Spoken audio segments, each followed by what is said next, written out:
Hi guys and welcome back to the channel Deepak Yadav Education. Welcome to the Daily Hindu News and Editorial Analysis of 25th of February 2024. तो guys आज है तारीख 25 फरवरी 2024 और है Sunday.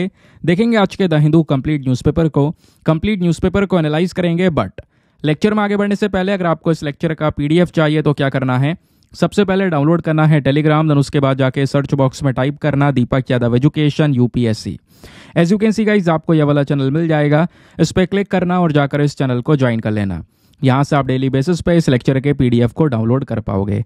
Now हमेशा की तरह हम लोग अपने लेक्चर को एक मैप के क्वेश्चन के साथ स्टार्ट करेंगे। तो आज आप सभी को मैप में जाकर देखना है अल्बानिया को कहाँ पर है एग्जैक्टली लोकेटेड, इसको अच्छे से मैप में देखना, देन उसके बाद आकर नीचे कॉमेंट सेक्शन में टाइप करना, जिससे कि आप लोग इसको लंबे समय तक याद रख पाओगे। साथ ही साथ एक क्वेश्चन सॉल्व करेंगे जो कि यूपीएससी प्रीवियस ईयर साल 2012 के प्रीलिम्स में पूछा गया था। डेली बेसिस पे हम लोग यहाँ पर एक प्रीवियस ईयर क्वेश्चन को भी सॉल्व करते हैं। क्वेश्चन क्या बोलता है दोस्तों, बात की जा रही है जननी सुरक्षा योजना प्रोग्राम के बारे में। तो इस प्रोग्राम का जो मेन एफर्ट है, मेन प्रयास है, वो क्या है? Option number A, institutional deliveries को प्रमोट करना, या option number B, monetary assistance provide करवाना to the mother to meet the cost of delivery, या option number C, to provide for wage loss, जो भी यहाँ पर प्रेगनेंसी के समय पर हुआ है वेज लॉस वो प्रोवाइड करवाना। तो बताओ तीनों में से कौन सा स्टेटमेंट सही है? Option number A 1 and 2 only, B2 only, C3 only, या फिर डी तीनों के तीनों सही हैं। तो इसका सही आंसर सभी को नीचे कमेंट सेक्शन में देना है, एटलीस्ट सभी को उसमें पार्टिसिपेट करना है, जैसे मैं आप लोगों से डेली बेसिस पे बोलता हूँ। बाय द वे इसका जो करेक्ट आंसर है वो मैंने आपको टेलीग्राम पर प्रोवाइड करवा दिया है, वहाँ से भी आप इसको चेकआउट कर सकते हो। और अगर वहाँ पर आंसर नहीं मिलता है तो भी कोई परेशान होने की ज़रूरत नहीं है, क्योंकि वीडियो के लास्ट में इसके करेक्ट आंसर का डिस्कशन हम लोग करेंगे।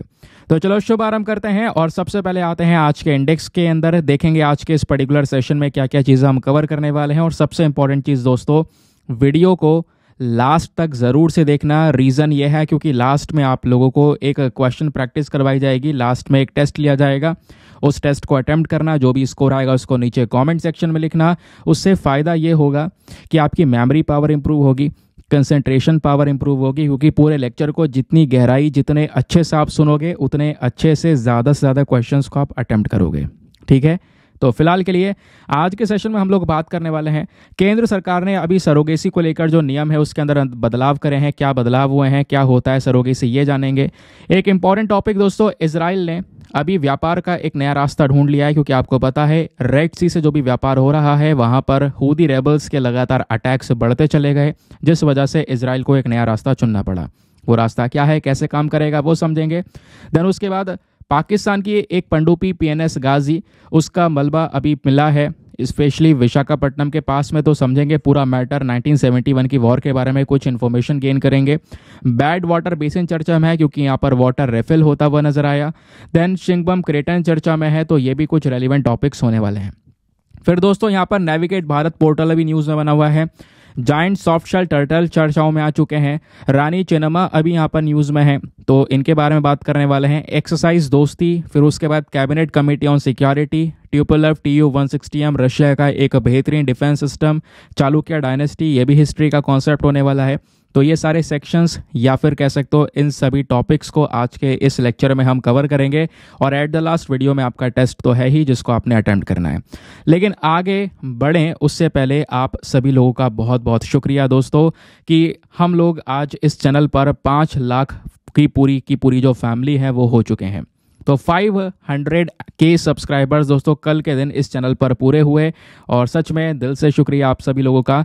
और रीज़न ये है क्योंकि आप लोगों ने इस पूरे जर्नी में बहुत ही ज़्यादा मुझे सपोर्ट किया। और ये मतलब स्टार्टिंग अगर आप देखोगे 1 लाख, 2 लाख, 3 लाख, 4 लाख, ये जो जर्नी थी मेरी, ये फिर भी काफ़ी ईजी रही थी। बहुत आराम से यहाँ पर ये 4 लाख सब्सक्राइबर तक हम पहुँच गए। लेकिन ये 4 लाख से 5 लाख सब्सक्राइबर पहुँचने में काफ़ी समय लग गया।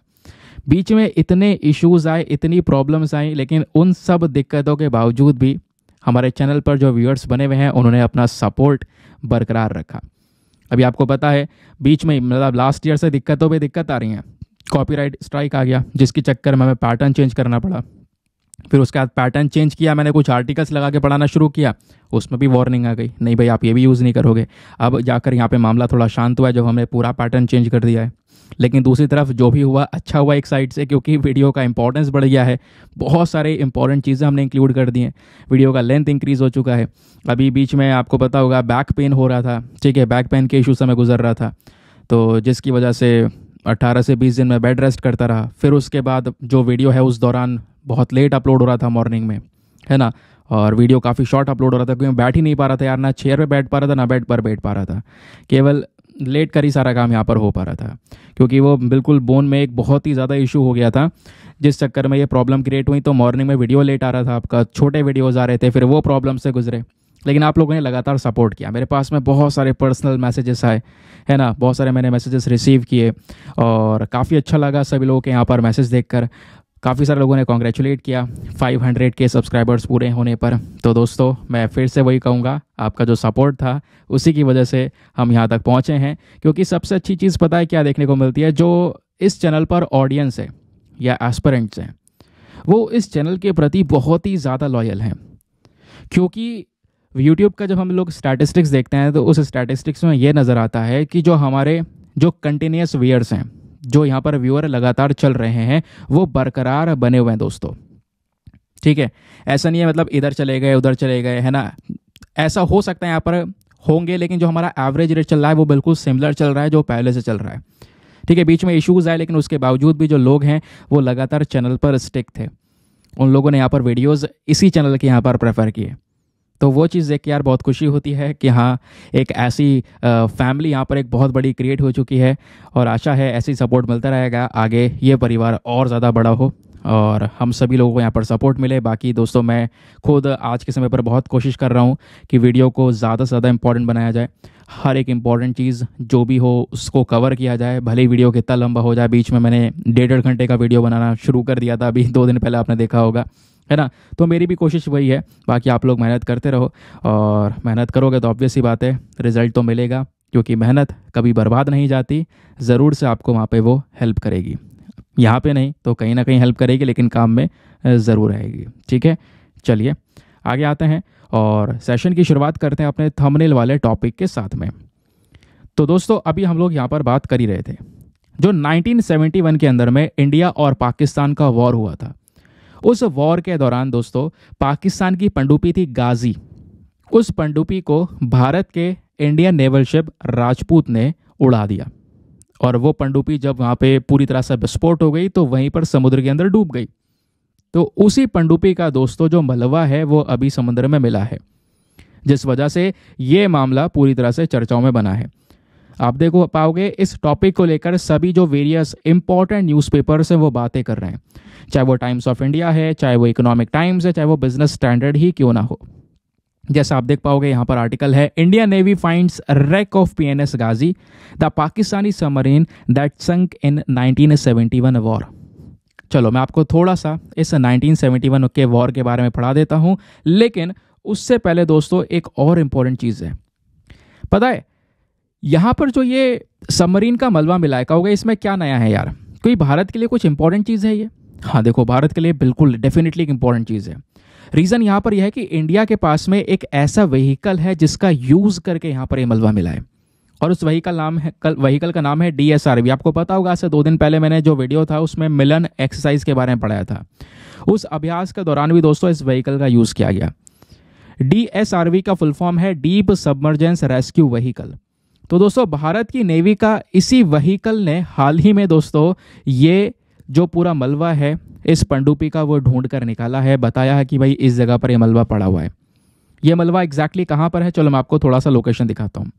अगर हम 1971 की वॉर के बारे में बात करते हैं तो दोस्तों 1971 से पहले ये जो इंडिया का मैप है वो कुछ इस प्रकार से नजर आता था। तो ये उस समय का मैप है, ध्यान रखना, ठीक है। अब यहीं पर देखो काफ़ी और भी चीज़ें हैं। 1971 से पहले की अगर हम लोग देखें तो ये जो आज आप जिसको बांग्लादेश बोलते हो वो बांग्लादेश ईस्ट पाकिस्तान हुआ करता था। पाकिस्तान 2 हुआ करते थे, एक तो था हमारा वेस्ट पाकिस्तान जो आज भी पाकिस्तान है, और एक इधर यहाँ पर आपको ईस्ट पाकिस्तान देखने को मिलता था। अब 1971 के इसी युद्ध के बाद में ही क्या होता है दोस्तों, यहाँ पर ये ईस्ट पाकिस्तान है, ये बांग्लादेश बनकर आता है, एक नया देश बनता है। और उस नए देश को बनने में इंडिया का एक बहुत ही ज़्यादा बड़ा सपोर्ट हमने देखा था। अब यहीं पर आपको उस वॉर के बारे में पता होना चाहिए। इस युद्ध के दौरान पाकिस्तान ने यह सोचा कि इंडिया का जो नेवल बेस है यहाँ पर विशाखापट्टनम में आंध्र प्रदेश के अंदर, उस नेवल बेस को विस्फोट कर दिया जाए, उड़ा दिया जाए और एकदम से नेवल बेस उड़ाकर सीधा यहाँ भाग जाए, क्योंकि ये उस समय पर ईस्ट पाकिस्तान था तो बच जाता। ये इनकी प्लानिंग थी भारत के नेवल बेस को उड़ाने की। तो इसलिए यहाँ पर पंजाब कह रहा हूँ, पाकिस्तान के कराची से दोस्तों यहाँ पर क्या होता है, एक पनडुब्बी निकलती है जिसका नाम है गाजी। और वो पनडुब्बी एक बहुत बड़ा डिस्टेंस कवर करती है, क्योंकि आगे पीछे से कहीं से तो आ नहीं सकती, क्योंकि पनडुब्बी समुद्र के अंदर चलती है, छिप कर चलती है। तो पनडुब्बी दोस्तों वो जो गाजी थी वो इस तरीके से यहाँ से निकली पाकिस्तान से, और समुद्र के अंदर से चलते चलते लगभग 4800 किलोमीटर का इन्होंने डिस्टेंस कवर किया, और इस तरीके से श्रीलंका को क्रॉस करके ये इंडिया के इस तरफ आ गए। और इस तरफ यहाँ से आए और इस तरफ ऐसे क्रॉस करके आते आते ये यहाँ पर पहुंचे विशाखापट्टनम पर। सोचा था कि भारत के नेवल बेस को ये उड़ा देंगे। और दोस्तों अगर यहाँ से ये पनडुब्बी बचकर निकल जाती ना इंडिया से, तो इंडिया के लिए फिर बहुत बड़ी प्रॉब्लम थी। लेकिन हुआ क्या, ये हमारे नेवल बेस को उड़ाते उससे पहले ही भारत का जो इंडियन नेवल शिप है INS राजपूत, उसने दोस्तों इस गाजी पनडुब्बी को उड़ा दिया और इसके ऊपर अटैक किया। ये पनडुब्बी वहीं पर ध्वस्त हो गई और सीधा यहीं पर समुद्र के अंदर डूब गई। तो अभी इस पनडुब्बी का जो मलबा मिला है, ये बताया जा रहा है आंध्र प्रदेश में विशाखापट्टनम से लगभग 2 से 2.5 किलोमीटर की दूरी पर, और समुद्र के अंदर लगभग 100 मीटर की गहराई पर ये जो पूरा मलबा है वो यहाँ पर देखने को मिला। ठीक है, और इस पूरे पनडुब्बी का यही मेन मकसद था कि भाई फटाफट इंडिया के नेवल बेस को उड़ाकर सीधा यहाँ पर ये पाकिस्तान में, यानी कि उस समय पर ईस्ट पाकिस्तान तो यहाँ तक पहुँच जाएं, सेफ हो जाएंगे। बट ऐसा इंडिया ने होने नहीं दिया। ठीक है, यहीं पर पाकिस्तान को एक बहुत बड़ा झटका, एक बहुत बड़ा लॉस होता हुआ नजर आया था। तो ये छोटी सी चीज़ न्यूज़ में थी, सोचा यहाँ पे आपके साथ में डिस्कस किया जाए। लगातार बहुत सारी जो चर्चाएं वो हो रही थी। नाउ अब आते हैं मेन टॉपिक पर। आज का हमारे न्यूज़पेपर का एक रेलिवेंट आर्टिकल, इसके बारे में एग्जामिनेशन में क्वेश्चन बन सकता है। दोस्तों थोड़ा सा कॉम्प्लेक्स टॉपिक हो जाएगा, जब आप खुद से समझोगे कई सारे लोग आराम से समझ लेंगे, बट मैं आपको यहाँ पे बहुत ही सिंपल करके ये पूरा का पूरा मामला समझाने वाला हूँ, तो ध्यान से सुनना। हुआ क्या, हमारी केंद्र सरकार ने सरोगेसी के जो नियम है उसके अंदर में कर दिया है बदलाव, और कपल्स को अलाउ कर दिया है कि भैया वो डोनर गैमीट्स का भी यूज कर सकते हैं। अब ये पूरा मामला अगर मैं आपको डायरेक्टली बता दूंगा ना कि हाँ इस कानून में क्या बदलाव किया गया, तो घूम जाओगे एकदम से। मैं पूरा बेसिक के साथ में बताऊंगा, बिल्कुल बेस के साथ में, शुरुआत से कि पूरा मैटर क्या है, जिससे कि आपको एकदम से बढ़िया क्लैरिटी मिले। अभी दोस्तों हमारे पास में सरोगेसी को लेकर एक प्रॉपर कानून है जिसका नाम है सरोगेसी रेगुलेशन रूल 2022, और इसी रूल के अंदर में अमेंडमेंट करके, बदलाव करके क्या बोला जा रहा है कि भाई केंद्र सरकार ने बदलाव करके बोला है जो कपल्स हैं वो आप डोनर गैमीट्स ले सकते हैं, यानी कपल के लिए एक बहुत बड़ा राहत यहां पर मिल रहा है। सबसे पहला क्वेश्चन, सर ये गैमीट्स क्या होते हैं? दोस्तों गैमीट्स हमारे सेक्स सेल्स होते हैं। ठीक है, अब सेक्स सेल्स कौन से होते हैं? जैसे कि यहाँ पर अगर हम बात करेंगे तो मेल का स्पर्म और फीमेल का ओवम, ठीक है, ओवा भी बोलते हैं। तो ये दोनों यहाँ पर जो हैं ये गैमीट्स कहलाते हैं, ध्यान रखना। तो सेक्स सेल्स को हम गैमीट्स बोलते हैं। क्लियर हो गया? चलिए अब बात करते हैं, पहले एक वर्ड समझते हैं, ये सरोगेसी मतलब एग्जैक्टली होता है क्या। दोस्तों सरोगेसी अगर मैं बिल्कुल रफ शब्दों में बात करूं तो किराए की कोख लेना, तो बेसिकली उसको हम सरोगेसी बोलते हैं। होता यहाँ पर यह है कि मान लो इधर एक हस्बैंड वाइफ है, ठीक है। अब ये जो हस्बैंड वाइफ हैं ये मिलकर क्या डिसाइड करते हैं कि भाई मतलब कोई मेडिकल कंडीशन होगी जिसकी वजह से यहाँ पर एक बच्चे को जन्म नहीं दे पा रहे हैं, तो इन्होंने डिसाइड किया कि भाई एक थर्ड वेमेन के जरिए क्यों ना यहाँ पर हम एक बच्चे को पालें या फिर उसको यहाँ पर बर्थ दें। अब ये कैसे होगा?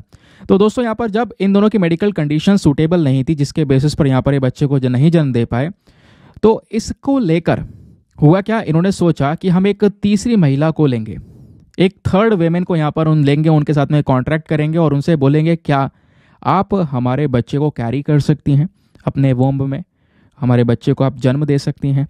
अब ये जो महिला है थर्ड वेमेन, ये किस तरीके से यहाँ पर बच्चे को जन्म देगी वही यहाँ पर समझना ज़रूरी है। यानी अब इस महिला की जो कोख है बेसिकली वो किराए पर ली जाएगी। इसी को हम लोग क्या बोलते हैं, सरोगेसी बोलते हैं। अब सरोगेसी का प्रोसेस कैसे काम कर सकता है ये जरूर समझना। ये वाला फोटो बिल्कुल बढ़िया है समझने के लिए। अब दोस्तों आपको ही पता है कि अगर एक बच्चे को बर्थ दिलवाना है, एक बच्चे का जन्म होना है, तो उसके लिए दोस्तों यहाँ पर क्या करना पड़ेगा, जो ये सेक्स सेल्स हैं इनकी रिक्वायरमेंट पड़ेगी।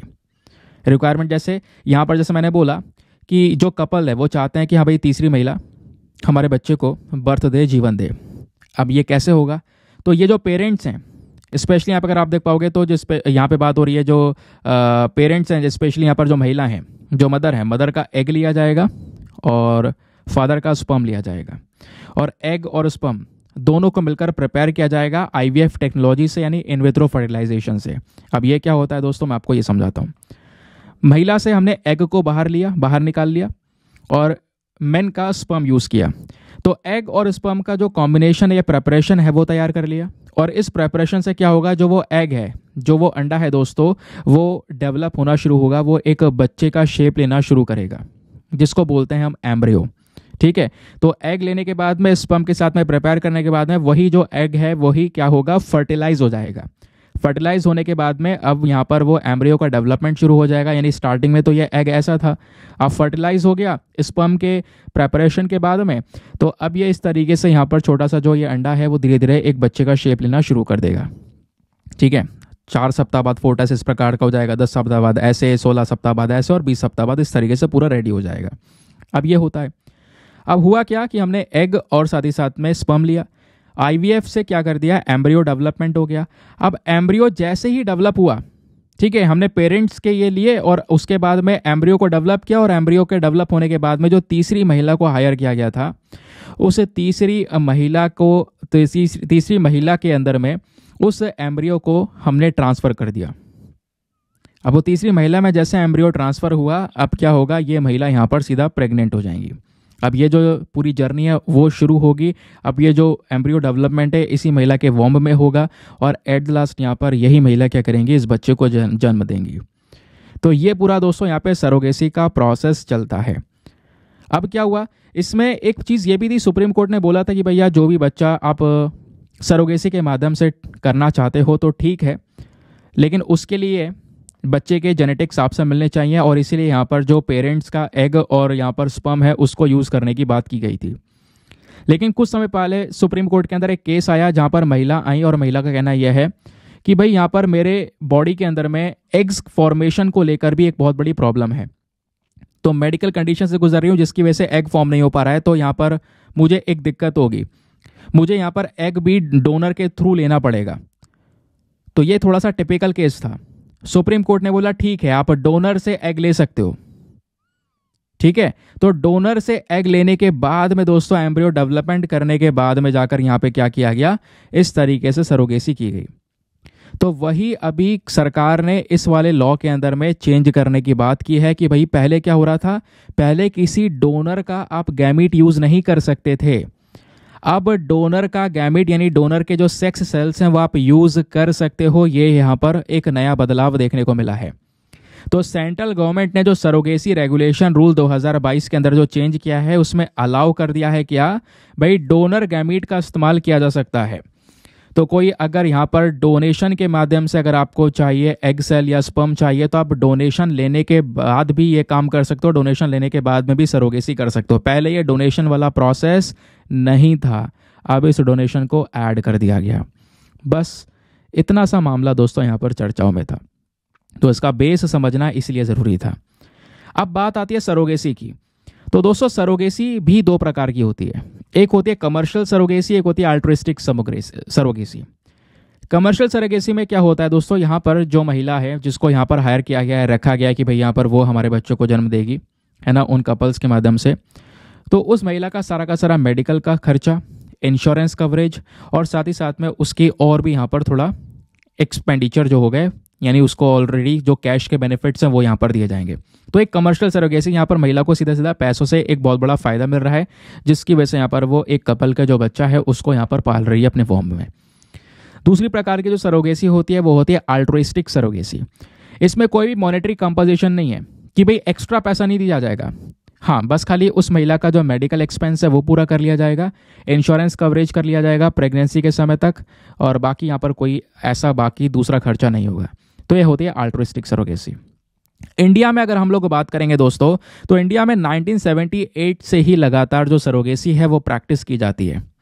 हालांकि यहाँ पर हम लोग ज़्यादातर जो प्रेफरेंस देते हैं वो अल्ट्रुइस्टिक सरोगेसी को देते हैं। भाई ये कमर्शियल वाला मैटर बंद हो जाए, खरीदारी बेचदारी वाला ये जो पूरा सिस्टम है वो बंद हो जाए, ये हमारा एक मेन मकसद रहता है। और इसी को लेकर हमारे पास में एक लॉ था 2021 का, सरोगेसी रेगुलेशन एक्ट 2021, जहां पर हमने कमर्शियल सरोगेसी के ऊपर में बैन लगा दिया था, इसके ऊपर रोक लगाकर केवल अल्ट्रुइस्टिक सरोगेसी को यहाँ पर अप्रूवल दिया गया था। ठीक है, और कुछ कंडीशंस रख दी गई थी कि भैया सरोगेसी ऐसी फालतू में नहीं होगी। सरोगेसी तभी होगी जब यहाँ पर मान लो एक जो कपल है वो किसी इनफर्टिलिटी से गुजर रहा है ना, तब यहाँ पर सरोगेसी की जाएगी। कमर्शियल पर्पस के लिए नहीं होगी, या फिर वो जो बच्चा है उसके एक्सप्लॉयटेशन के लिए आप यहाँ पर इसको यूज़ नहीं करोगे। तो ऐसी अगर कोई प्रॉब्लम है तो उस दौरान यहाँ पे सरोगेसी की जा सकती है, वो यहाँ पर मेंशन किया गया। और जो सरोगेट मदर होगी, यानी कि जो उन कपल के बच्चे को अपने वॉम्ब में पालेंगी, वो जो सरोगेट मदर है दोस्तों, उनका भी एक एलिजिबिलिटी क्राइटेरिया है। हर कोई सरोगेट मदर नहीं बन सकता। सरोगेट मदर बनने के लिए यहाँ पर बोला जा रहा है कि पहली बात, वो महिला उन्हीं कपल का एक क्लोज रिलेटिव होना चाहिए जिन कपल के बच्चे को वो पालेंगी। ठीक है, अपने वॉम्ब में यहाँ पर उसको डेवलप करेंगी। दूसरा, जो मदर है वो यहाँ पर एक मैरिड वेमेन होनी चाहिए, जिनकी शादी हुई हो, उनके खुद के बच्चे भी होने चाहिए, प्लस 25 से 35 साल की यहाँ पर वो होनी चाहिए। प्लस यहाँ पर आपने ये भी ध्यान रखना होगा, वो पहले सरोगेट मदर ना बनी हो, ये भी यहाँ पर एक कंडीशन है जिसके बेसिस पर सारा काम होगा। ठीक है, ये बात दोस्तों आपको क्लियर हो गई। बाकी जो सरोगेट मदर हैं वो अपने गैमेट्स नहीं दे सकती हैं सरोगेसी के लिए, ये पहले के लॉज में हमारे देखने को मिलते थे, बट अभी जो डोनेशन है, जो डोनर है, उसको अलाउ कर दिया गया है कि जो डोनर है वो भी यहाँ पर गैमेट्स को डोनेट कर सकता है। क्लियर हो गया दोस्तों। अब कई सारे लॉज हैं, रूल्स एंड रेगुलेशन है जिसको यहाँ पर अपनाना होगा। कमर्शियल सरोगेसी वगैरह को रोकना होगा, अल्ट्रुइस्टिक सरोगेसी को अपनाना होगा। तो यहीं पर कुछ ऑफेंस और पेनल्टीज़ भी हैं। जैसे मान लो कोई अपराध कर रहा है, कोई कमर्शियल सरोगेसी को यानी कि पैसों को लेकर सरोगेसी की बात कर रहा है ना, इसका व्यापार यहाँ पे बना रहा है, एक उसका एडवर्टीजमेंट कर रहा है, तो यह एक अपराध है। या सरोगेट मदर के साथ में अत्याचार कर रहा है तो ये एक अपराध है। या फिर यहाँ पर जो ह्यूमन एम्ब्रियो होता है उसको वो बेच रहा है, इंपोर्ट कर रहा है, तो वो एक अपराध है ना। सरोगेट चाइल्ड को डिसोन कर रहा है, फिर वो यानी कि उसने सरोगेसी से एक बच्चा डेवलप करवाया, बच्चा बर्थ लेता है, लेकिन फिर उसके बाद में वो बच्चे को मना कर देता है, तो वो भी यहाँ पर एक ऑफेंस है। और ये सारे जो अपराध अगर कोई करता है तो उन कपल्स के ऊपर में या उन सभी लोगों के ऊपर में जो अपराध करेंगे, पेनल्टी लगेगी 10 साल की और फाइन भी लगेगा 10 लाख रुपए का। तो ये कुछ हमारे जो ऑलरेडी जो लॉज हैं वो यहाँ पर मेंशन करते हैं। ठीक है, तो सेंट्रल गवर्नमेंट ने अभी अप्रूवल दे दिया है कि भैया जो हमारे मैरिड कपल्स हैं वो अगर सरोगेसी के लिए यहाँ पर अपनाते हैं, करना चाहते हैं, तो बेसिकली वो डोनर गैमीट्स का भी यूज़ कर सकते हैं, जो कि पहले तक ये मामला नहीं था। ठीक है, पहले यहाँ पर डोनर के गैमीट्स का यानी कि आप डोनर के सेक्स सेल का यूज़ नहीं कर सकते थे, बट अभी डोनर गैमीट्स को अप्रूवल कर दिया गया है, अलाउ कर दिया गया है। ठीक है दोस्तों, बात क्लियर हो गई। आई होप आपको हर एक एस्पेक्ट समझ में आ चुका है। तो एग्जामिनेशन के लिए बस आपने इतना काफ़ी है, इतना ही बात यहाँ पे आपने ध्यान में रखनी है कि आखिरकार एग्जैक्टली हुआ क्या है। ठीक है, चलिए आगे आते हैं उसके बाद। अच्छा, एक चीज़ और है दोस्तों कि भाई पहले यहाँ पर क्या होगा, एक जो डिस्ट्रिक्ट मजिस्ट्रेट हैं, अगर उन्हें डोनर को एक डोनर गैमीट चाहिए किसी कपल को, तो डिस्ट्रिक्ट मजिस्ट्रेट का जो बोर्ड सर्टिफिकेट है वो पहले ये चेक करेगा कि क्या कोई हस्बैंड और वाइफ दोनों में से अगर कोई मेडिकल कंडीशन से सफ़र कर रहा है, प्रॉब्लम से गुजर रहा है, तभी जो कपल है वो यहाँ पर डोनर गैमीट का यूज़ कर सकते हैं। ऐसे फालतू में यहाँ पर डोनर गैमीट का यूज़ नहीं किया जाएगा। ठीक है, तो कपल अगर यहाँ पे किसी प्रॉब्लम से गुजर रहे हैं, मेडिकल कंडीशन से गुजर रहे हैं, इनमें से कोई एक व्यक्ति, तो यहाँ पर वो डोनर गैमीट का यूज़ कर सकते हैं। अब सवाल यहाँ पर यह है कि मान लो दोनों ही पार्टनर की मेडिकल कंडीशन ख़राब है, तो क्या वो डोनर गैमीट का यूज़ कर पाएंगे? नहीं दोस्तों, ये बात यहाँ पर आपने ध्यान में रखनी है। क्लियर हो गया? यानी जो बच्चा जन्म लेगा सरोगेसी से, उसमें कम से कम दोनों माता पिता में से किसी एक के जेनेटिक्स तो होने चाहिए ना, या तो एग हो या फिर यहाँ पर स्पर्म का यूज़ हुआ हो। समझ गए? तो यहाँ पर जो चाइल्ड जन्म लेगा उसमें कम से कम एक पेरेंट का जो गैमीट है वो होना ज़रूरी है। इसका मतलब अगर मान लो एक कपल है, मैरिड कपल है, दोनों अगर मेडिकल इशू से गुजर रहे हैं तो वो वहाँ पर सरोगेसी के लिए ऑप्ट नहीं कर सकते, वो सरोगेसी नहीं करवा सकते। किसी एक में प्रॉब्लम है तो दोस्तों यहाँ पर ये सरोगेसी करवा सकते हैं। या आपने ध्यान में रखना है, होगा क्या, एक डोनेशन में, यानी कि डोनर से, मान लो किसी फीमेल में प्रॉब्लम है तो वो डोनर से यहाँ पर क्या करेंगे, कह सकते हो कि जो एग है वो ले लेंगे, है ना। या मेल में प्रॉब्लम है तो डोनर से स्पर्म ले लेंगे। तो इस बेसिस पर दोस्तों यहाँ पर ये प्रोसेस किया जाएगा, यानी कि किसी एक ना एक पेरेंट के जो जेनेटिक्स है बच्चे में वो होने ज़रूरी हैं। तो ये हो गया हमारा पर्टिकुलर लॉ। नाउ आगे बढ़ने से पहले एक इंपॉर्टेंट इन्फॉर्मेशन दोस्तों, अगर आप लोग हमारे पेड ग्रुप्स को ज्वाइन करना चाहते हो तो आपके पास में एक बढ़िया मौका है इसको ज्वाइन करने का। यहाँ पर आपको डेली बेसिस पे करंट नोट्स के PDF वगैरह प्रोवाइड करवाए जाते हैं। फॉर एग्जाम्पल, जैसे अब आप लोग यहाँ पर देखोगे हमने आर्टिकल डिस्कस किया। अब ये आर्टिकल तो इतना इंपॉर्टेंट है नहीं, इस आर्टिकल में ज़्यादा कुछ है नहीं, लेकिन इस आर्टिकल के पीछे का बैकग्राउंड डेटा ही इसकी सारी जान है। एग्जामिनेशन में एक क्वेश्चन बनेगा तो यहीं से बनेगा, अपने यहीं से सारी की सारी जो चीज़ें हैं वो अटैम्प्ट करनी होंगी, लिखनी होंगी। ऐसा आपको हर एक आर्टिकल में बहुत सारा बैकग्राउंड डेटा दिया जाता है। अब जो स्क्रीन पर आप PDF देख रहे हो, ये क्लास के जो नोट्स हैं ये बहुत ही ज़्यादा हैवी होते हैं, इनको मैनेज कर पाना इम्पॉसिबल सा है। तो इसी चीज़ को दोस्तों कंपाइल करके एक प्रिंटेबल फॉर्म के PDF में आपको दिया जाता है, जिसका आप प्रिंट आउट वगैरह भी बहुत आराम से निकलवा सकते हो। वो PDF हिंदी और इंग्लिश दोनों भाषाओं में होता है।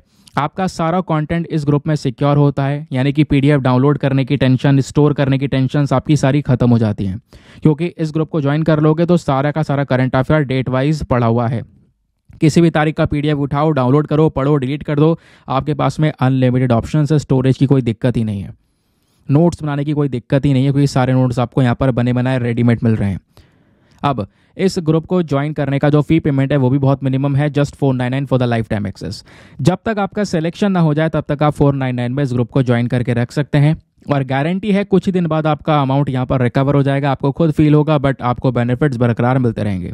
इस ग्रुप को ज्वाइन करने के लिए क्या करना है, व्हाट्सएप पर जाना, यहाँ पर आपको एक नंबर दिया गया है 8534873368। इस नंबर पर मैसेज कर देना कि हाँ I want to join this group. आपको वहाँ पर पेमेंट का प्रोसेस दिया जाएगा, और पेमेंट के प्रोसेस से ज़्यादा इंपॉर्टेंट आपको डेमो वीडियो का लिंक दिया जाएगा।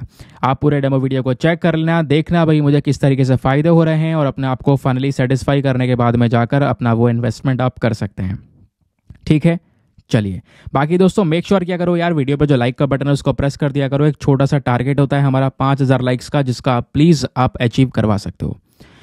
अगला जो आर्टिकल है हमारा इंडियन एक्सप्रेस के अंदर है, जहां पर बोला जा रहा है भैया रेड सी में लगातार अटैक्स बढ़ते चले गए, तो रेड सी से बचने के लिए इजराइल ने एक नया रास्ता ढूंढ लिया है। मुंद्रा पोर्ट होकर वो गुजरेगा।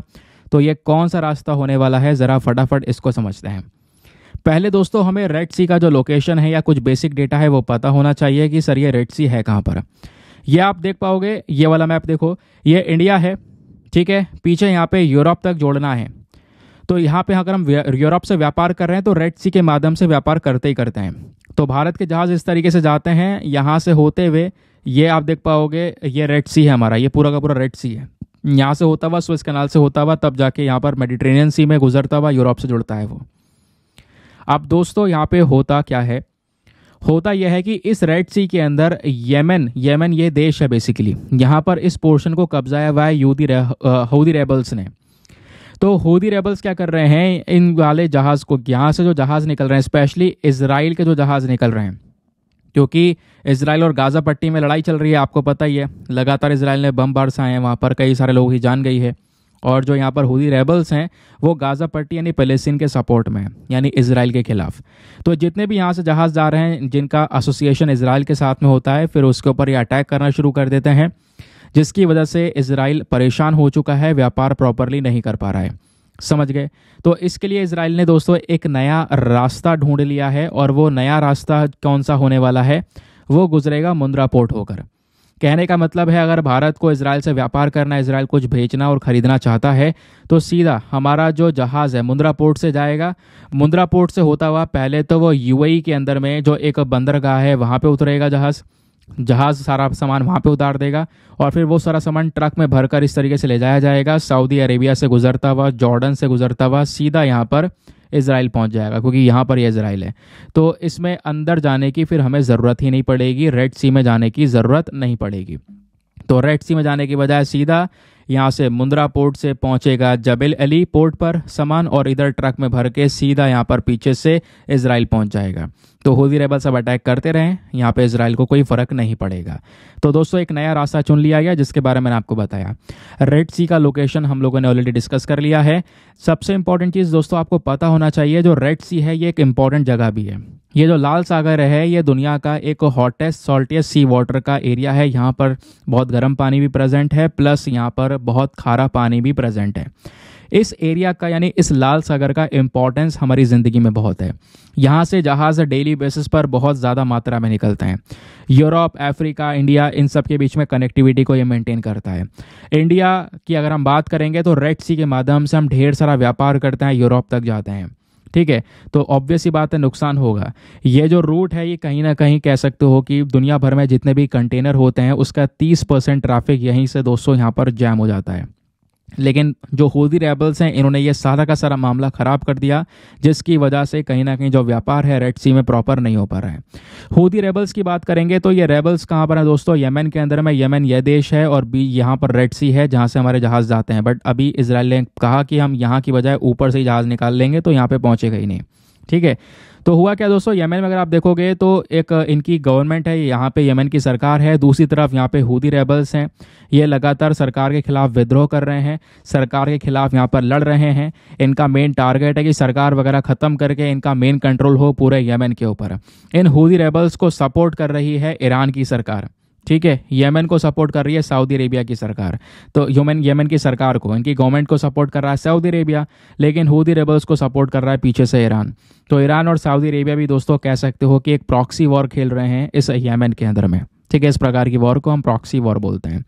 अब हुआ क्या दोस्तों, पिछले कुछ समय पर इसी रेड सी में जैसे मैंने बोला जो हूथी रेबल्स हैं, क्योंकि यहाँ पर वो इजराइल के अगेंस्ट में खड़े हैं, क्योंकि इजराइल लगातार गाजा पट्टी पर अटैक कर रहा है, इस वजह से इजराइल के जो जहाज़ हैं उनके ऊपर में ये हूथी रेबल्स अटैक कर रहे हैं लगातार, जिस चक्कर में व्यापार प्रॉपरली नहीं हो पा रहा है। इजराइल को और सभी जो व्यापार करने वाली कंट्रीज़ हैं उनको परेशानी हो रही है। तो इजराइल ने एक नया रास्ता यहाँ पर फाइंड आउट किया, एक नया रूट ढूंढा। इन्होंने बोला हम अब एक नया रास्ता ढूंढ रहे हैं, सीधा मुंद्रा पोर्ट से जबेल अली पोर्ट पर सामान पहुँचा देंगे, और सामान पहुँचने के बाद में अब वो अंदर ट्रकों में भरकर सीधा पहुँच जाएगा इजराइल में। ठीक है, तो अब कोई भी प्रॉब्लम क्रिएट नहीं होगी, एक नया रास्ता है। यही रास्ता आईमेक कॉरिडोर भी है, ध्यान रखना। आईमेक कॉरिडोर जिसकी चर्चाएं पिछले साल G20 का जो समिट था सितंबर के महीने में उस दौरान की गई थी। ये कॉरिडोर भी जल्दी यहाँ पर लागू किया जाएगा, ध्यान रखना। अभी मैं थोड़ा सा इस कॉरिडोर के बारे में बता देता हूँ। आईमेक कॉरिडोर तो आपको पता ही है ना दोस्तों, भारत को यूरोप से जोड़ने की बात की है। भाई समुद्र के रास्ते से हम यूएई के पोर्ट को जोड़ेंगे, फिर इधर रेलवे लाइन बिछाएंगे और रेलवे लाइन से इजराइल तक जाएंगे, और फिर इजराइल से समुद्र के रास्ते से ग्रीस के पोर्ट को जोड़ेंगे। तो ये हमारा मेन मकसद है कि आगे इस तरीके से यूरोप इंडिया के बीच में व्यापार हो पाएगा, जिससे इन मिडिल ईस्ट की कंट्रीज़ को भी फ़ायदा मिलेगा।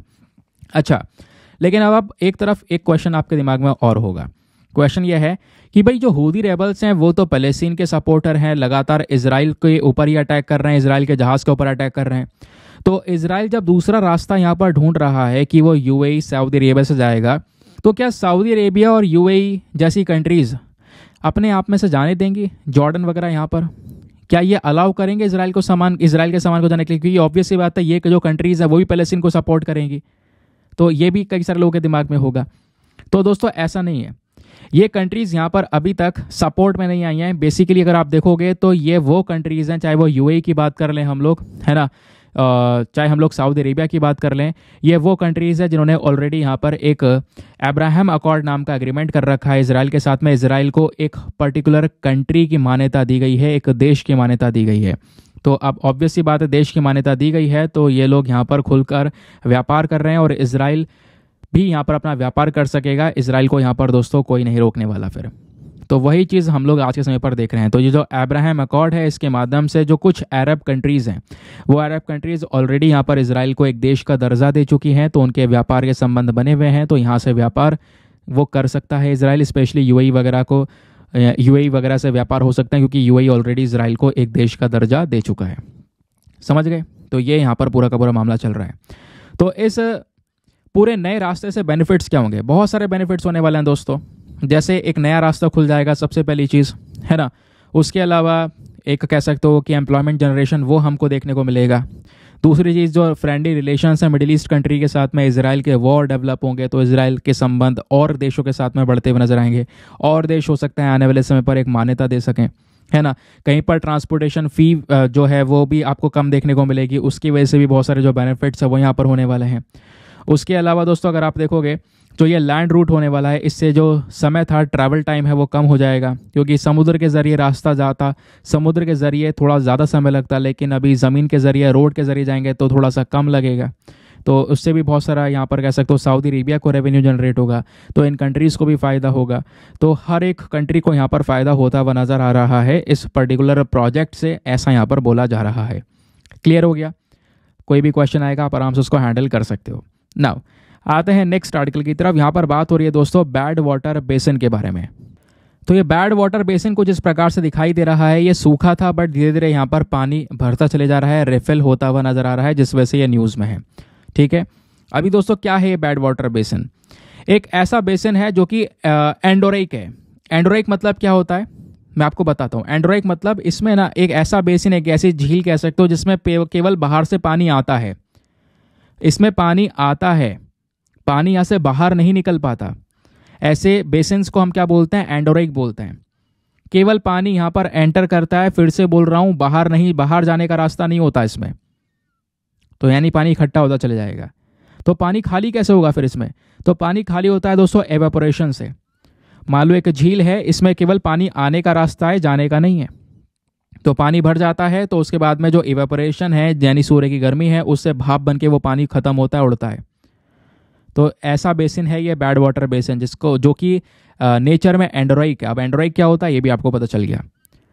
अब दोस्तों ये वाला जो पानी का बेसिन है ये कहीं ना कहीं नॉर्थ अमेरिका में एक लोवेस्ट पॉइंट पर है, बहुत ही ज़्यादा निचले स्तर पर आपको ये देखने को मिल जाता है। स्पेशली कहाँ पर है? डेथ वैली में। तो ये अगर आप अमेरिका का मैप देखोगे तो ये है अमेरिका का मैप। यहीं पर आपको साइड में कैलिफोर्निया नज़र आएगा, और कैलिफोर्निया और साथ ही साथ में नेवाडा, इनके बीच में आपको यहाँ पर डेथ वैली देखने को मिलती है। और इसी डेथ वैली में ही क्या है, वो हमारा बैड वाटर बेसिन यहीं पर प्रेजेंट है।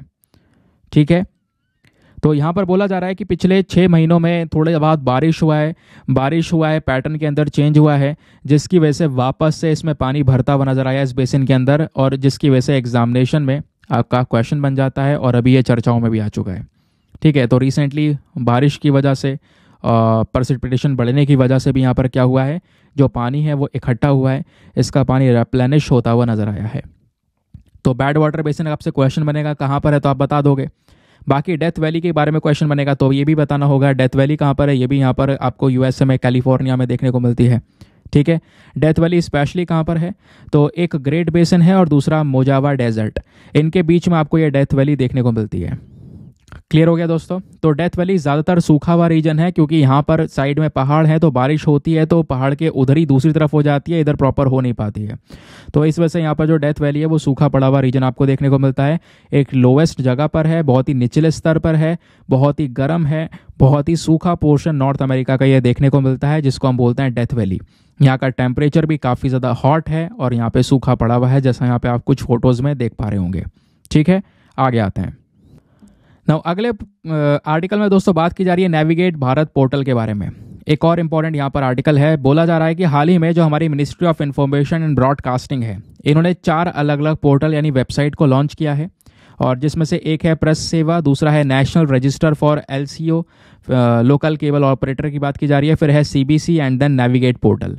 इसमें से जो सबसे ज़्यादा चर्चाएं हो रही हैं वो नेविगेट पोर्टल की हो रही हैं। तो नेविगेट पोर्टल यहाँ पर क्या है दोस्तों, जिसको रिसेंटली लॉन्च किया गया। नेविगेट पोर्टल दोस्तों एक ऐसी वेबसाइट है जहाँ पर आपको बहुत सारे वीडियोस मिल जाएंगे। ठीक है, एक ऐसा कह सकते हो एक बाइलिंगुअल प्लेटफॉर्म है, जहाँ पर बहुत सारे वीडियोस होंगे गवर्नमेंट डेवलपमेंट को लेकर, गवर्नमेंट वेलफेयर ओरिएंटेड जो मेजर्स हैं, जो सरकार की यहाँ पर काम है डेवलपमेंट को लेकर, उसको लेकर कई सारा डेटा प्रेजेंट होगा।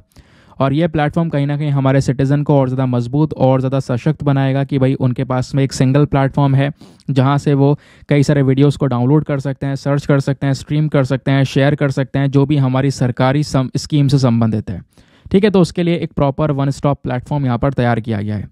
और ये जो पोर्टल, ये जो वेबसाइट है, यहाँ पर आप आराम से सारे वीडियोज़ वगैरह सर्च कर सकते हो। गवर्नमेंट से संबंधित जो स्पेशल डेटा है वो यहाँ पर प्रेजेंट होने वाला है, तो सर्चिंग वगैरह के सारे ऑप्शंस यहाँ पे प्रोवाइड करवाए गए हैं। एक वेबसाइट तो ये हो गई। दूसरी वेबसाइट बनाई गई है प्रेस सेवा पोर्टल। इसको press and registration periodical act 2023 के तहत दोस्तों तैयार किया गया है। ये जो पोर्टल है इसका मेन मकसद है कि भैया जो प्रेस में रजिस्ट्रेशन के प्रोसीजर्स होते हैं उसको सिंप्लीफाई करना। फिर उसके बाद में दोस्तों एक और पोर्टल तैयार किया गया है, national register for local cable operator. ये भी एक नई वेबसाइट यहाँ पर लॉन्च की गई है। ये भी यहाँ पर एक पहला स्टेप है जिसमें हम क्या करने वाले हैं, लोकल केबल जो ऑपरेटर्स हैं बेसिकली उनका रजिस्ट्रेशन करने वाले हैं। इसके तहत यहाँ पर रजिस्ट्रेशन किया जाएगा। ये पूरा का पूरा जो प्लेटफॉर्म होने वाला है इसको डिज़ाइन किया गया है ताकि लोकल केबल ऑपरेटर की जितनी भी इंफॉर्मेशन है उन सबको यहाँ पर कलेक्ट किया जा सके, ठीक है, ताकि हम उनको पूरी तरह से रजिस्टर कर सकें। इस वजह से ये यहाँ पर ये पोर्टल तैयार किया गया। फिर एक पोर्टल ऑलरेडी हमारे पास में है, CBC, that is central bureau of communication. अब दोस्तों मिनिस्ट्री ऑफ इंफॉर्मेशन ब्रॉडकास्टिंग ने ऑलरेडी इस पोर्टल को बनाया हुआ है। 8 दिसंबर 2017 में एक इम्पॉर्टेंट यूनिट है ये पोर्टल और इस पोर्टल में कई सारे अलग अलग कह सकते हो कि बॉडीज़ का एक मिक्सचर हमको देखने को मिलता है, ठीक है। ये जो पोर्टल है बेसिकली क्या है, ये मिक्सचर है directorate of advertising, visual publicity, directorate of field publicity and song and drama division का। तो खैर इतना कुछ खास इंपॉर्टेंट नहीं है। हाँ, इसमें से जो सबसे इंपॉर्टेंट चीज़ है, जैसे मैंने बोला कि नेविगेट भारत पोर्टल के बारे में ध्यान रखना। ये क्या है, एक बाइलिंगुअल प्लेटफॉर्म जहाँ पे बहुत सारे वीडियोस होंगे गवर्नमेंट डेवलपमेंट रिलेटेड स्कीम्स को लेकर। सब वीडियोस के सर्चिंग वगैरह के ऑप्शंस आपके पास में यहाँ पे अवेलेबल होंगे, ठीक है। आगे आते हैं। फिर दोस्तों बात हो रही है सॉफ्ट शेल टर्टल के बारे में। अभी ये काफ़ी चर्चाओं में बना हुआ है। तो हाल ही में जो यहाँ पे कंजर्वेशनिस्ट हैं जो यहाँ पर इन जानवरों के बचाने की लगातार बात करते हैं, तो इन्होंने दोस्तों यहाँ पर इन सॉफ्ट शेल टर्टल का मुद्दा यहाँ पर उठाया है, ठीक है। तो कुछ यूनिवर्सिटी के यहाँ पर आप कह सकते हो ये लोग हैं जिन्होंने कुछ नेस्टिंग जो साइट हैं जहाँ पर ये टर्टल बैठे रहते हैं, पल रहे हैं, है ना, उन सीक्रेट्स को यहाँ पर अनकवर करने की कोशिश की है, जिस वजह से ये टर्टल चर्चाओं में है। तो एग्जामिनेशन में डायरेक्टली आपसे इन टर्टल के बारे में प्रश्न बन सकता है, ठीक है। तो यहाँ पर क्या है, ये Cantor giant soft shell turtle. Soft shell turtle मतलब इसकी जो ऊपर की शेल आप देख पा रहे हो काफ़ी नरम सी, काफ़ी मुलायम सी दिख रही है, जबकि कछुआ की जो ऊपर की यहाँ पर शेल होती है डोम शेप में वो काफ़ी ठोस होती है। लेकिन ये सॉफ्ट शेल है जिस वजह से ये कह सकते हो इसका नाम भी पड़ा हुआ है। अब इस सॉफ्ट शेल टर्टल को दोस्तों हम Asian giant soft shell turtle भी बोलते हैं, plus frog faced soft shell turtle भी बोलते हैं, क्योंकि इसका जो मुंह है वो मेंढक जैसा यहाँ पे नजर आ रहा है। ये जो स्पीशी है ये काफ़ी ज़्यादा रेयर है, बहुत कमी से हमको दिखाई पड़ती है। ज़्यादातर यहाँ पर ये मिट्टी के अंदर दबा हुआ रहता है ये वाला टर्टल, ज़्यादातर, ठीक है। थोड़ा बहुत इसका मुंह वगैरह बाहर रहेगा मिट्टी में से, लेकिन ज़्यादातर यहाँ पर ये मिट्टी के अंदर ही दबा हुआ रहता है। दिन में 1-2 बार बाहर आता है सांस लेने के लिए, प्लस यहाँ पर जो अपना शिकार वगैरह है वो करने के लिए, है ना, क्योंकि ये जो कछुआ है ये कार्निवोर है, जानवरों को, मछलियों को, छोटे मोटे कीड़ों को खाने का काम करता है। डिस्ट्रीब्यूशन की बात करेंगे तो ये वाला कछुआ इंडिया के अलावा Bangladesh, Burma, Thailand, Malaysia, Laos, Cambodia, Vietnam, इन सभी जगह में आज के समय पर पाया जाता है। इसके हैबिटेट की बात करेंगे और कहाँ मतलब स्पेशली कौन से रीजन में इसको रहना पसंद है, तो ज़्यादातर यहाँ पे दोस्तों बात होती है तो नदियों में, है ना, झील में, स्ट्रीम्स में यहाँ पर इसको रहना काफ़ी ज़्यादा पसंद है। कंजर्वेशन स्टेटस की बात करेंगे, यानी कि इस कछुए को किस तरीके से प्रोटेक्शन दी जा रही है, किस तरीके से यहाँ पर इसको सुरक्षित रखा गया है। तो IUCN के अंदर में इसको क्रिटिकली एंडेंजर्ड कैटेगरी में कवर किया गया है, यानी कि काफ़ी ज़्यादा खतरे में इस कछुए की प्रजाति है। साइट्स में अपेंडिक्स 2 में कवर किया गया, यानी कि इसका जो इंटरनेशनल व्यापार है आप इतना आसानी से नहीं कर सकते। वाइल्ड लाइफ प्रोटेक्शन एक्ट में शेड्यूल 1 में कवर किया गया है, यानी इसका शिकार वगैरह नहीं कर सकते, शिकार करेगा कोई तो उसके ऊपर हाई पेनल्टीज चार्ज की जाएंगी। बाकी दोस्तों इसको लंबे समय से खतरा फेस करना पड़ रहा है एनवायरनमेंट के अंदर में काफ़ी सारे चेंजेस की वजह से, ये यहाँ पर बोला गया। कई बार मीट के लिए यहाँ पर इसको मार दिया जाता है इसके कंजम्पशन के लिए, तो वो भी एक इसका लिए बहुत बड़ा खतरा है। तो ये यहाँ पर हमने इस सॉफ्ट शेल टर्टल के बारे में बेसिक चीज़ों को पढ़ लिया। नाउ एक और इम्पॉर्टेंट आर्टिकल है यहाँ पर, रानी चेन्नम्मा के बारे में यहाँ पर बात की जा रही है दोस्तों। अब ये क्या है टॉपिक, ज़रा इसको समझते हैं। खबर यह है कि हाल ही में बहुत सारे जो सोशल ग्रुप्स हैं हमारे देश के अंदर में, उन्होंने एक प्रॉपर नेशनल कैंपेन को ऑर्गेनाइज किया, और वो जो नेशनल कैंपेन था वो रानी चेन्नम्मा से ही यहाँ पर रिलेटेड था। क्योंकि रिसेंटली दोस्तों अभी आपको पता होना चाहिए जो रानी चेन्नम्मा का रेबेलियन था, यानी इनका जो विद्रोह था अंग्रेज़ों के खिलाफ, ब्रिटिश ईस्ट इंडिया कंपनी के खिलाफ, उस विद्रोह को लगभग 200 साल पूरे हो गए हैं, जिस वजह से यहाँ पर रानी चेन्नम्मा न्यूज़ में बनी हुई हैं। तो इनके बारे में कई सारी चीज़ें, इनकी बहादुरता के बारे में काफ़ी कुछ लिखा गया है, ज़रा इसके बारे में जानते हैं। दोस्तों यहाँ पर रानी चेन्नम्मा जो थी, इनका जन्म होता है ककाती के अंदर में, एक छोटा सा गांव देखने को मिलता है कर्नाटका के अंदर। और बाद में क्या होता है, ये महारानी बन जाती हैं कितुर की। कितुर जो बेसिकली आज के समय पर कर्नाटका में है, तो कितुर की महारानी बनती हैं। ये महारानी तब बनती हैं जब इनकी शादी होती है वहाँ के राजा से, ठीक है, राजा मलासर्जा से। अब होता क्या है, राजा मलासर्जा की मृत्यु हो जाती है 1816 में। अब इनका जो यहाँ पर एक पुत्र, बड़ा पुत्र जिसका नाम है शिवलंगरोड़ा सारजा, उसके पास में यहाँ पर इनके पुत्र के पास में पूरा शासन आता है वो चलाने के लिए। अब पुत्र की डेथ से पहले, क्योंकि पुत्र की भी डेथ हो जाती है, लेकिन पुत्र की डेथ से पहले दोस्तों यहाँ पे अगर मैं बताऊं तो इन्होंने एक चाइल्ड अडॉप्ट किया था पुत्र ने, और चाइल्ड का नाम था शिवलंगप्पा, ठीक है। अब दोस्तों क्योंकि इन्होंने चाइल्ड अडॉप्ट किया है, इनका वो यहाँ पर चाइल्ड नहीं था, इन्होंने बस खाली यहाँ पर अडॉप्ट किया था। अब अडॉप्ट करने की वजह से जो ब्रिटिश ईस्ट इंडिया कंपनी थी, उन्होंने यहाँ पर इस शासन को शिवलंगप्पा को देने से मना कर दिया, क्योंकि दोस्तों उनका खुद का एक लॉ था, डॉक्ट्रिन ऑफ लैप्स, आपको पता होगा लॉर्ड डलहौजी का जो यहाँ पर ये पूरा का पूरा लॉ था, doctrine of lapse. Doctrine of lapse के तहत यहाँ पर क्या था कि भाई यहाँ पर अगर कोई नेचुरल हेयर है, यानी कि आगे की जो मतलब वंश है वो, अगर वो नेचुरली यहाँ पर वो अपने फैमिली से बिलोंग करता है तो वो राज करेगा। लेकिन अगर वो नेचुरल नहीं है, एडॉप्शन वगैरह के थ्रू यहाँ पर उसको लिया गया था, अब राज उसके अंडर में है, तो वो राज फिर सीधा सरकार ले लेगी, ठीक है, यानी कि वो अंग्रेज़ों की जो गवर्नमेंट है वो ले लेगी। तो ब्रिटिश ईस्ट इंडिया कंपनी ने यहाँ पर शिवलंगप्पा को यह राज देने से मना कर दिया कि भाई ये इस किंगडम का सक्सेसर नहीं हो सकता, डॉक्ट्रिन ऑफ लॉप्स के तहत। इसी के बाद क्या होता है, कित्तूर के अंदर में विद्रोह खड़ा हो जाता है अंग्रेज़ों के खिलाफ, यानी इसी ब्रिटिश ईस्ट इंडिया के खिलाफ यहाँ पे दोस्तों एक रेबेलियन स्टार्ट हो जाता है। अब इस रेबेलियन में दोस्तों काफ़ी ज़्यादा बवाल हुआ क्या, ये एक ऐसा पहला बैटल था, पहला युद्ध था जहां पर जो ब्रिटिश फोर्सेस थी, अंग्रेज़ों की फोर्सेस को भारी भरकम लॉस होने लगा, ठीक है। सेंट जॉन ठाकरे यहाँ पर मारा गया कित्तूर फोर्सेस के थ्रू। उसके अलावा 2 ब्रिटिश ऑफिसर्स को भी यहाँ पर बंदी बना लिया गया था। अब क्या होता है, पूरा मामला यहाँ पर थोड़े समय के लिए ठंडा पड़ा, ब्रिटिशर्स की यहाँ पे हार हुई। लेकिन बाद में थोड़े समय बाद ब्रिटिशर्स ने फिर से यहाँ पर अटैक किया कित्तूर फोर्ट के ऊपर में, और अब की बार इन्होंने इस किले पर अटैक करने के साथ साथ पूरा किला कब्जा लिया। तो रानी चेन्नम्मा जो थी और इनका जो पूरी परिवार था, पूरी फैमिली थी, उनको सबको जेल में डाल दिया। कहाँ पर, बेलहोंगल में, और वहीं पर इनकी मृत्यु हो जाती है 1829 में। तो यहाँ पर बताया भी जाता है दोस्तों कि ये जो है ना रानी चेन्नम्मा, ये पहली रूलर थी भारत की जिन्होंने अंग्रेज़ों के खिलाफ में यहाँ पर इस तरीके की जो लड़ाई है वो यहाँ पर खड़ी की। बाकी डॉक्ट्रिन ऑफ लैप्स ऑलरेडी आपको बता चुका हूँ, डॉक्ट्रिन ऑफ लैप्स क्या है। तो डॉक्ट्रिन ऑफ लैप्स के तहत यहाँ पर कोई भी प्रिंसली स्टेट अगर है, राजा रजवाड़ों का यहाँ पर राज्य है, और उसका जो शासन करने वाला व्यक्ति है वो नेचुरल नहीं है या फैमिली से संबंधित नहीं है, एडॉप्शन वगैरह के माध्यम से अगर वो कोई है, तो अगर एडॉप्शन के माध्यम से यहाँ पर उसको लिया गया था, वो राज संभाल रहा है, तो दोस्तों वो राज उसका नहीं होगा। वहाँ की ब्रिटिश ईस्ट इंडिया कंपनी यानी कि जो गवर्नमेंट है, वहाँ की सरकार है अंग्रेज़ों की, वो यहाँ पर उस राज्य को ले लेगी, ठीक है। now आते हैं नेक्स्ट आर्टिकल पर। यहाँ पर एक्सरसाइज दोस्ती के बारे में बात की जा रही है। तो इंडिया और श्रीलंका का जो कोस्ट गार्ड शिप है दोस्तों, ये दोनों के दोनों यहाँ पर मालदीव्स पहुँच चुके हैं ताकि आपस में इस अभ्यास को कंडक्ट किया जा सके। तो ध्यान रखना, अभ्यास दोस्ती चर्चाओं में है। अभ्यास दोस्ती जो है ये 3 देशों के बीच में कंडक्ट करवाई जाती है। क्लियर।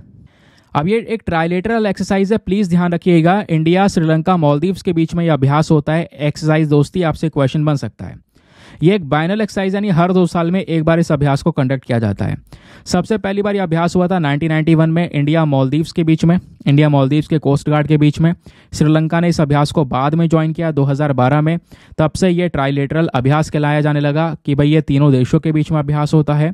और इस अभ्यास के अंदर में तीनों देश की जो यहाँ पर आप कह सकते हो हमारी जो नेवी है वो मिलकर इस अभ्यास को, कोस्ट गार्ड से स्पेशली कोस्ट गार्ड की बात कर रहे हैं, तो कोस्ट गार्ड मिलकर यहाँ पर अभ्यास करते हैं। समुद्र के अंदर जो पोल्यूशन है उससे कैसे लड़ना है उसको लेकर अभ्यास करते हैं, है ना। मान लो कोई हादसा हो गया, कोई शिप वगैरह का एक्सीडेंट हो गया जिसकी वजह से जो ऑयल है, तेल वगैरह फैल गया, तो उस कंडीशन से कैसे लड़ना है उसको लेकर आपस में कॉपरेट करके यहाँ पर काम करते हैं।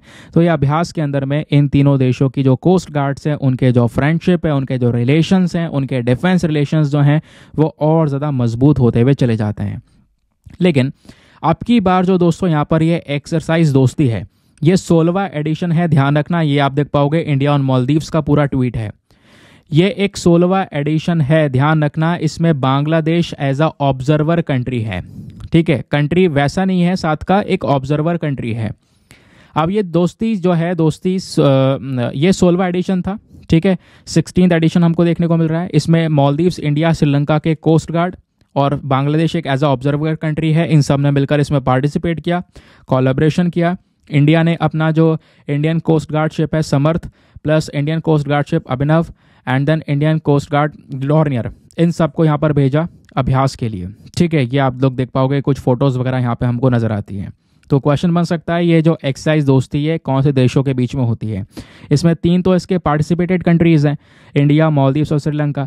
ऑब्जर्वर कंट्री कौन सा है, तो वो बांग्लादेश है, तो आपसे ऑब्जर्वर कंट्री भी पूछा जा सकता है। नाउ आगे आता है नेक्स्ट आर्टिकल पर। यहाँ पर दोस्तों कैबिनेट कमिटीज़ के बारे में बात हो रही है। तो कैबिनेट कमिटी ऑन सिक्योरिटी, इन्होंने हाल ही में क्या बोला है भाई, 200 ब्रह्मोस जो सुपरसोनिक मिसाइल्स हैं इसको यहाँ पर ये परचेज करेंगे। इसको लेकर सारी चीज़ें क्लियर कर दी गई हैं, जिस वजह से एग्जामिनेशन के पॉइंट ऑफ व्यू से कैबिनेट कमेटी और कैबिनेट कमेटी ऑन सिक्योरिटी दोनों चर्चाओं में बना हुआ है। पॉलिटी का एक इंपॉर्टेंट कॉन्सेप्ट है जो कि आपने पता होना ही चाहिए। तो दोस्तों ये कैबिनेट कमिटीज़ हैं क्या, ज़रा ये जान लेते हैं। Cabinet committee extra constitutional meaning है, कहने का मतलब यह है ये जो कमिटीज़ आपको देखने को मिलेंगी इनके बारे में कोई भी चर्चा हमारे भारतीय संविधान के अंदर नहीं की गई है, ठीक है। तो इन कमिटीज़ को यहाँ पर तैयार किया जाता है ताकि जो हमारा पूरा यूनियन कैबिनेट है जिसमें काउंसिल ऑफ मिनिस्टर्स वगैरह हैं उनके ऊपर में बर्डन कम पड़े, इसलिए दोस्तों यहाँ पर इस प्रकार के जो कमिटीज़ उनको रेडी किया जाता है। तो ये जो कमिटीज़ हैं इनको बनाया जाता है या दोबारा रिकॉन्स्टिट्यूट भी किया जा सकता है जब जब यहाँ पर एक नई सरकार बनकर आती है। तो जो हमारे प्रधानमंत्री हैं वो आज के समय पर यहाँ पर ये standing committee of the cabinet को तैयार कर चुके हैं, उसको यहाँ पर बना चुके हैं। तो ये जो कमेटी है इनके कई सारे फंक्शंस भी होते हैं दोस्तों, वो भी आपको मैं बताऊंगा। वैसे इस प्रकार की जो कैबिनेट कमिटीज़ हैं आज के समय पर हमारे पास में टोटल 8 कमेटियां हैं, ध्यान रखना। और वो 8 कमेटियों में कौन कौन सी हैं, पहली है cabinet committee on economic affairs, ये इकोनॉमिक कंडीशंस को लेकर डील करती है। दूसरी है cabinet committee on political affair. तीसरी है cabinet committee on investment and growth. Then है cabinet committee on security. Then है cabinet committee on parliamentary affairs. Then है cabinet committee on employment and skill development. Then है cabinet committee on accommodation. Then है appointments committee of the cabinet.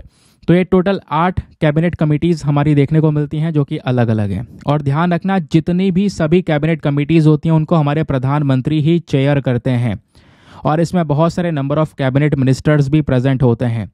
और मान लो अगर प्रधानमंत्री जो हैं वो कमेटी के मेंबर हैं, किसी कमेटी के सदस्य हैं, तो वो उस कमेटी को हेड भी करेंगे ऑटोमेटिकली, ये भी ध्यान में रखना है। अभी जो मैंने दोस्तों आपको टोटल 8 कमिटीज़ के नाम बताए हैं, इन सभी कमिटीज़ में अगर आप देखोगे तो 2 कमिटियों को अगर हम छोड़ दें, कौन कौन सी वाली, ये कैबिनेट कमेटी ऑन अकोमोडेशन को छोड़ दें और दूसरा यहाँ पर cabinet committee on parliamentary affairs, इन दोनों को अगर छोड़ दें तो बाकी सारी कमिटीज़ के अंदर में जो हमारे प्रधानमंत्री हैं वो इसको हेड कर रहे हैं, ध्यान रखना, ठीक है। ये एक इंपॉर्टेंट पॉइंट है, क्वेश्चन बन सकता है। अब कैबिनेट कमेटी क्या है, कितने प्रकार की, वो तो डिस्कस कर लिया। अब यहीं पर हम बात करेंगे कैबिनेट कमेटी ऑन सिक्योरिटी की, क्योंकि स्पेशली ये वाली कमेटी ही तो न्यूज़ में बनी हुई है ना, क्योंकि जो यहाँ पर कैबिनेट कमिटीज़ होती हैं इसमें जो 8 कमेटियाँ हैं इनमें से एक committee cabinet committee on security भी है। इसी कमेटी ने तो हाल ही में 200 ब्रह्मोस मिसाइल्स खरीदने को लेकर अप्रूवल दिया है। तो ये कैबिनेट कमेटी ऑन सिक्योरिटी क्या है, अब ये भी डिस्कस कर लेते हैं। ये वाली जो कमेटी है दोस्तों इसको हमारे प्रधानमंत्री हेड करते हैं। ये वाली कमेटी का मेन काम है जो डिस्कशन करना, डिबेट्स करना, ये सारे यहाँ पर इसके मेन काम देखने को मिलते हैं जब भी बात आती है देश की सिक्योरिटी की, नेशनल सिक्योरिटी की। तो अब यहाँ पर एक कैबिनेट कमेटी ये वाली सिक्योरिटी को लेकर काम करती है। इसके पास में सारी पावर है कि जितने भी इंपॉर्टेंट डिसीजन लेने हैं, हमारी डिफेंस पॉलिसीज़ को लेकर, डिफेंस में कितना खर्चा करना है, तो वो सारी पावर्स इस कमेटी के पास में है। और इस सिक्योरिटी कमेटी के मेंबर्स कौन कौन हैं, एक तो भारत के प्रधानमंत्री खुद हो गए, उसके अलावा यहाँ पर डिफेंस मिनिस्टर हो गए, होम मिनिस्टर हो गए, फाइनेंस मिनिस्टर हो गई और एक्सटर्नल अफेयर मिनिस्टर हो गए। ये सभी लोग दोस्तों कैबिनेट कमेटी ऑन सिक्योरिटी के मेंबर्स हैं, सदस्य हैं, ठीक है, ध्यान रखना। अब इस कमेटी का मेन फंक्शन आपको क्या देखने को मिलेगा, तो इसका मेन फंक्शन है भारत की डिफेंस और भारत की सिक्योरिटी से संबंधित सारे काम करना।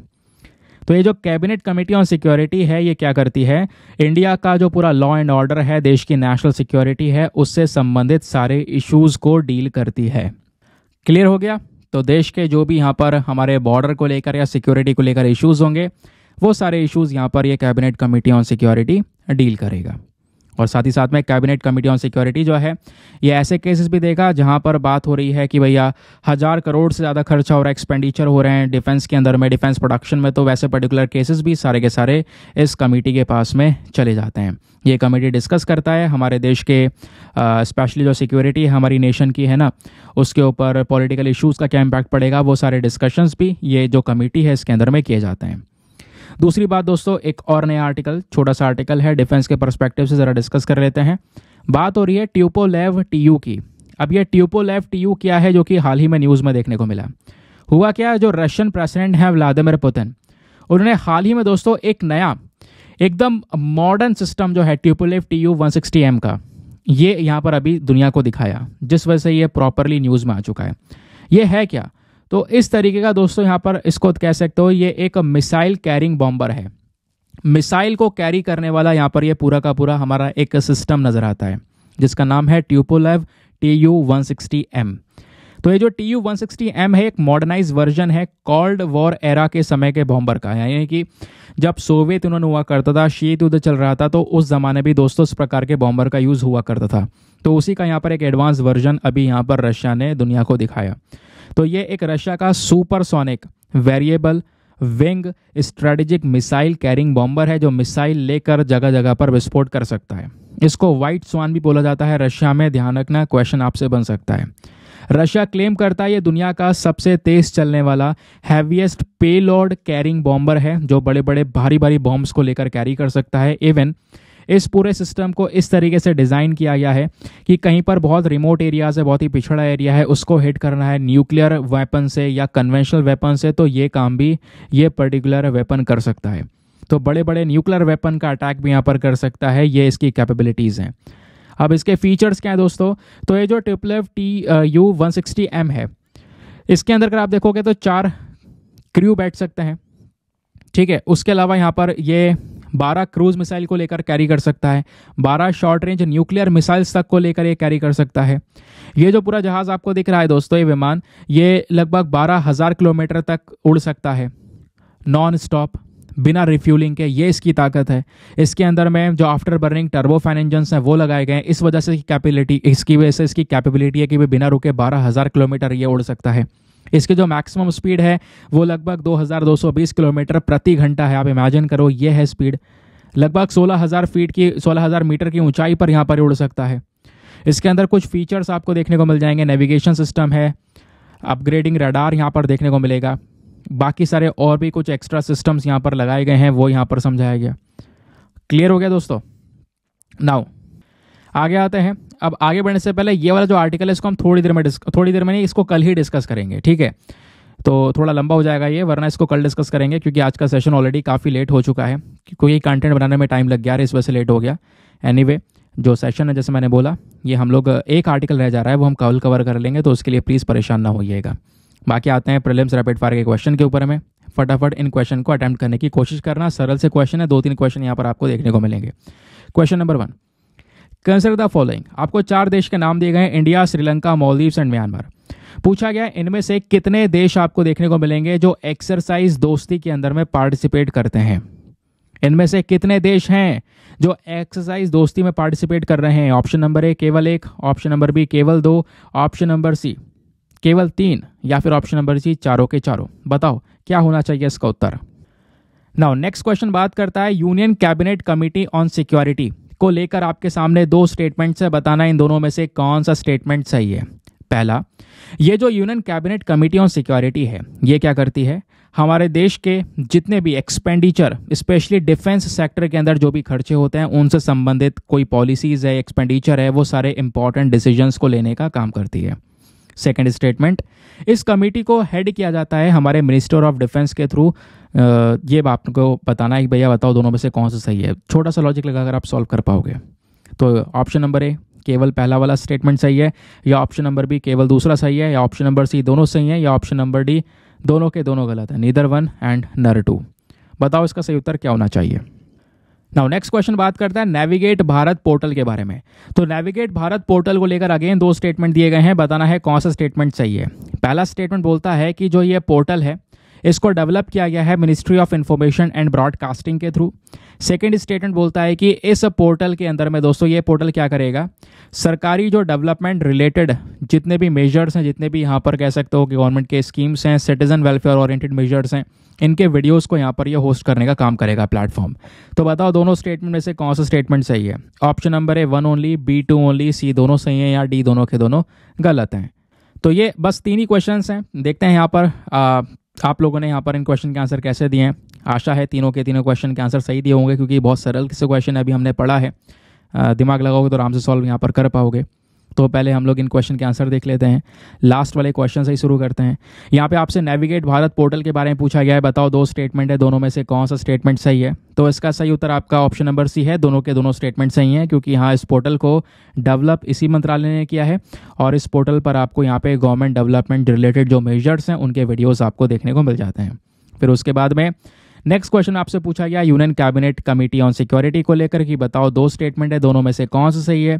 पहला स्टेटमेंट, जो भी हमारे डिफेंस से संबंधित एक्सपेंडिचर या पॉलिसीज है उसके सारे इंपॉर्टेंट डिसीजंस ये ही कैबिनेट कमेटी ऑन सिक्योरिटी करता है। जी बिल्कुल सही बात है। सेकंड स्टेटमेंट गलत है, क्योंकि दोस्तों ये जो पर्टिकुलर कमेटी है इसको हेड करने वाला मिनिस्ट्री ऑफ डिफेंस नहीं है, स्पेशली हमारे प्रधानमंत्री हेड करते हैं। ठीक है, क्योंकि प्रधानमंत्री जैसे मैंने बोला कमेटी के मेंबर हैं तो उसको हेड भी करेंगे। That is why option number A 1 only is the correct answer. फिर यहाँ पे बहुत ही सरल क्वेश्चन था, पूछा गया बताओ 4 देश हैं, इन चारों में से कौन से कंट्री यहाँ पर एक्सरसाइज दोस्ती के अंदर पार्टिसिपेट कर रही हैं। कौन सा नहीं, कितने कंट्रीज एक्सरसाइज दोस्ती में पार्टिसिपेट करती हैं।